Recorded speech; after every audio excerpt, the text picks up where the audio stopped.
يا حاج محمد، ايه ايه اخبار الباشا البلد يا باشا؟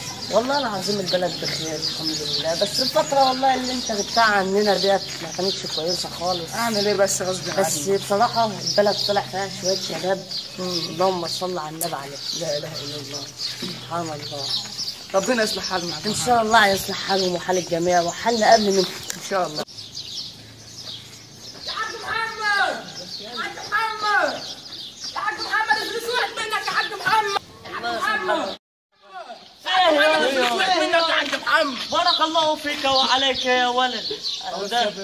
ده من شباب الحلاوه يا البلد. عم محمد، ده من شباب البلد. الحلاوه ده من خيرات شباب البلد الله اللي الحاج يخليك. زينهم الحلال. الله يبارك لك. والله الله يبارك لك يا عم محمد. الحلاوه بقى يا عم محمود، الحلاوه. خلاص عود يا عم عليكم بقى. يلا اشرب الشاي يا ولد. خلاص يا عم، يلا يا ولد. اي من دعم الشر انتلقى.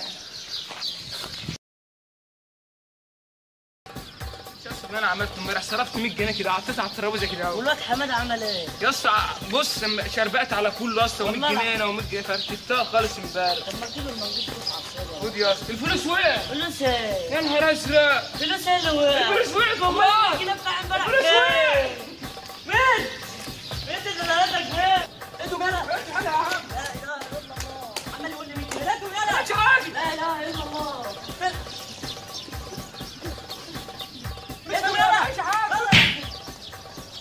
لا اله الا الله. عمال يقول لي 100 جنيه 100 جنيه. راح حضرتك ايه؟ يا نهار ازرق. اصلح يومك ايه؟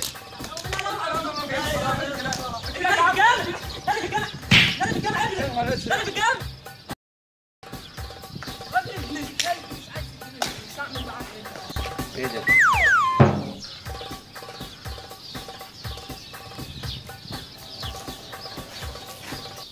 عبي هذا.